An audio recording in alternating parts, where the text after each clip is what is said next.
शुरू अल्लाह के नाम से जो बड़ा मेहरबान और नहायत रहम वाला है। अस्सलाम वालेकुम। मैं ज़ाहिद अज़ीम आपकी खिदमत में हाज़िर हूँ। नाज़रीन, पीडीएम की हुकूमत ख़त्म होने के बाद पीडीएम की हुकूमत के दरमियान इंतखाबात के हवाले से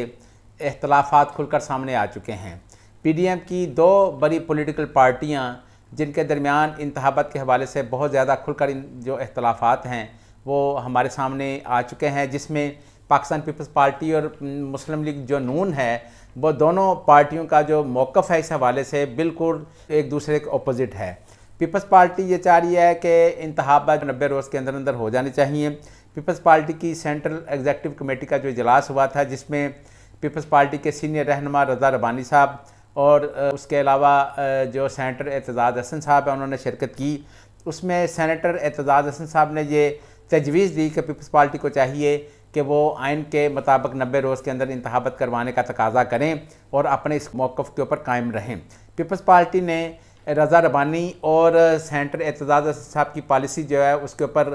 उनकी जो तजवीज़ है उनके ऊपर अपना जो मौक़िफ़ है वो कायम रख लिया है। और अब पीपल्स पार्टी ने उसके बाद जो प्रेस कॉन्फ्रेंस की है उसमें भी पीपल्स पार्टी के जो रहनुमा हैं उन्होंने ये तकाज़ा किया है कि हम ये चाह रहे हैं कि इंतखाबात जो है 90 रोज़ के अंदर अंदर हो जाने चाहिए। इसमें पीपल्स पार्टी इसलिए ये कह रही है कि पीपल्स पार्टी, आपको पता है कि पीपल्स पार्टी के पास सिंध की हुकूमत थी, उसके अलावा पीपल्स पार्टी ने भी तकरीबन 16-17 महीने फेडरल गवर्नमेंट जो है वो इंजॉय की है, लेकिन फेडरल गवर्नमेंट का जितना भी गंद है वो इस वक्त मुस्लिम लीग नून के ऊपर है, उसका जितना भी बोझ है वो मुस्लिम लीग नून के कंधों के ऊपर है। पीपल्स पार्टी ये चाह रही है कि वो दोबारा आम इंतखाबात जो है 90 रोज़ के अंदर जब हो जाएंगे तो पीपल्स पार्टी को एक तो दोबारा सिंध की गवर्नमेंट मिल जाएगी, दूसरा पीपल्स पार्टी का ये भी ख्याल है, जिसमें ख़ास तौर पर जो आसिफ अली जरदारी साहब हैं उनका ये ख्याल है कि उनको तकरीबन पंजाब की से अगर 18 से 20 कौमी असम्बली की सीटें मिल जाएं और इसी रेशो से उनको खैबर पख्तूनख्वा बलोचिस्तान से भी सीटें मिल जाएं तो पीपल्स पार्टी के पास आम इंतखाबात में तकरीबन 90 के करीब सीटें बन जाएंगी, जिसके बाद पीपल्स पार्टी इस पोजीशन में होगी कि वो फेडरल गवर्नमेंट भी अपनी बना सकती है। लेकिन इसके बरक्स अगर देखा जाए तो मुस्लिम लीग नून जो है वो उसकी पॉलिसी बिल्कुल मुख्तलिफ है। मुस्लिम लीग नून ये चाह रही है तकरीबन 10 से 12 महीने केयर टेकर गवर्नमेंट जो है वो अपनी हुकूमत करे, ताकि मुस्लिम लीग नून के ऊपर इस वक्त जो बोझ है महंगाई का और मैशत का वो सारा बोझ उतर जाए। केयर टेकर गवर्नमेंट जो है वो इस बोझ को अपने ज़िम्मे ले ले और जब मुस्लिम लीग नून 10 महीने या 1 साल के बाद इलेक्शन में जाए, आम इंतखाबात में जाए, तो उस वक्त मुस्लिम लीग नून वहाँ पर लोगों के सामने ये रख सके कि ये जो महंगाई है या ये जो मैशत का बेरागर जो है वो केयर टेकर हुकूमत की वजह से हुआ है। मुस्लिम लीग नून अपने कंधों से इस बोझ को उतारना चाहती है। अभी मुस्लिम लीग नून जो है वो इस पोजीशन में नहीं है कि वो आम इंतखाबात के हवाले से लोगों के सामने जाएं, क्योंकि लोगों के अंदर जिस तरीके से गुस्सा है,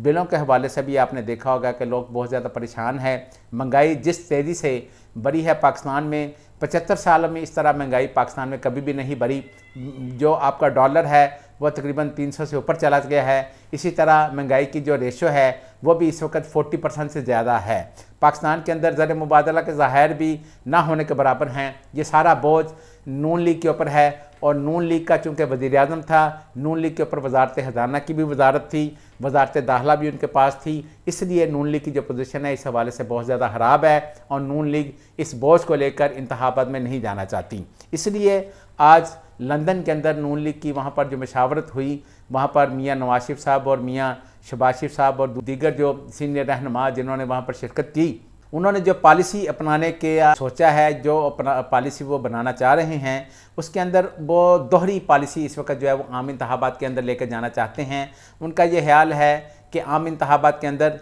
मियाँ शहबाज शरीफ साहब और हमजा शहबाज जो हैं वो मसालहाना पॉलिसी की बात करेंगे। आम जलसों के अंदर हमजा शहबाज और मियाँ शहबाज शरीफ साहब जो हैं ये दोनों रहनुमा नून लीग की तरफ से मसालहाना पॉलिसी, मसालहाना रवैया उसको अपना कर रखेंगे और वो पाकिस्तान के अंदर जो नून लीग ने अपने दौर के अंदर जितने भी तरक्याती काम करवाए हैं, मंसूबे शुरू किए थे, उनको ज़राए तकमील तक पहुँचाया, उन मंसूबों का हवाला देंगे। जबकि इसके बरक्स जो मोहतरमा मरीम नवाज़ साहिबा हैं वो आम इंतखाबात के अंदर जारहाना रवैया अपना कर रखेंगी। आपने देखा होगा कि पहले भी जब नून लीग की हुकूमत नहीं थी, उस वक़्त पीटीआई की हुकूमत के अंदर भी मरियम नवाज़ साहबा का बहुत ज़्यादा जारहाना रवैया था और वो ये कहती थी कि मेरे पास फ़लाँ शख्स की वीडियो है, फ़लाँ शख्स की वीडियो है। अब आम इंतखाबात के अंदर ये फ़ैसला किया गया है कि मरियम नवाज़ साहबा का जो रवैया होगा बहुत ज़्यादा जारहाना होगा और वो जब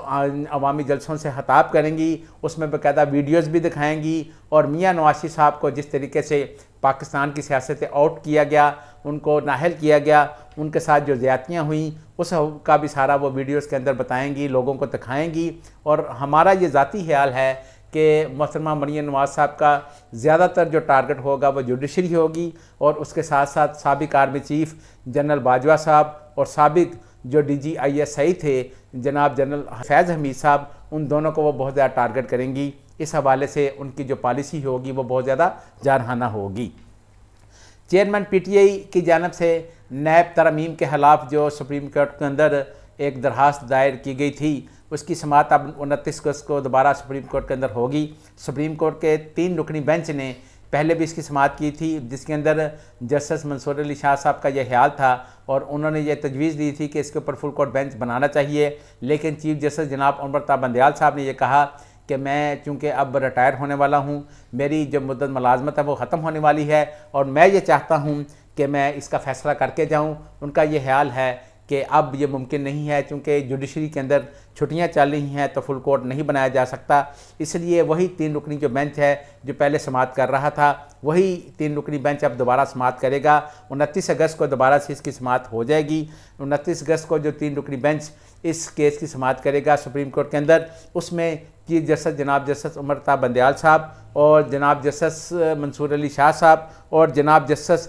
एजाजुल हसन साहब जो वो शामिल हैं। देखते हैं कि ये इस केस का क्या फ़ैसला आता है। ज़्यादातर कानूनी माहिरीन का ये ख्याल है कि इस केस का जो फ़ैसला है ये बिल्कुल जो है वो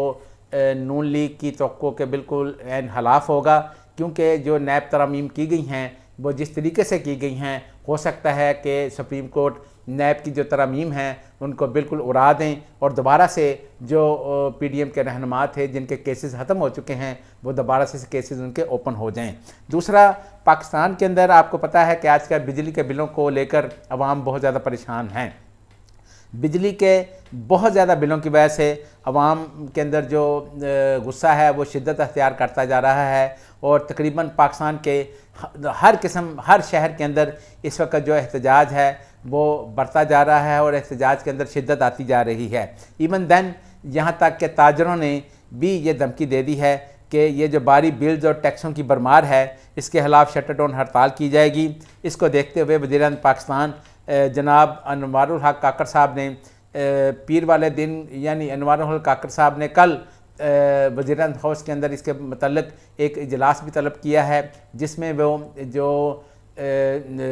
वापडा और बाकी जो कंपनियां हैं, जो डिस्ट्रीब्यूटर जो कंपनी है, डिस्ट्रीब्यूशन कंपनियां जो बिजली मुहैया करती हैं, जिस तरह लेस्को है, फेस्को है या कैस्को है, इनके लोगों से भी बाकायदा जो है वो वहाँ पर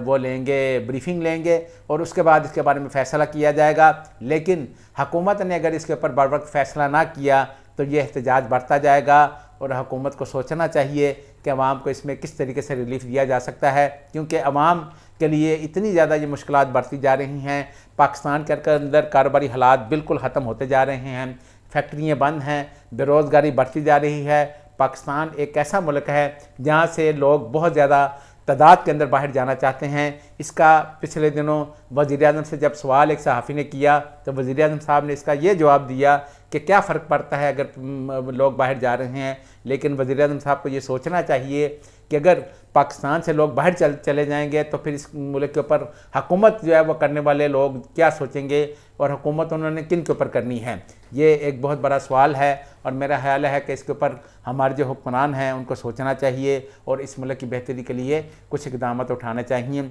अगर आपको हमारी ये वीडियो पसंद आई हो तो नीचे दिए गए सब्सक्राइब के बटन को प्रेस करके अपने इस प्रोग्राम का हिस्सा बने। अल्लाह ताला हम सबका हामी और नासिर हो। खुदा हाफिज़।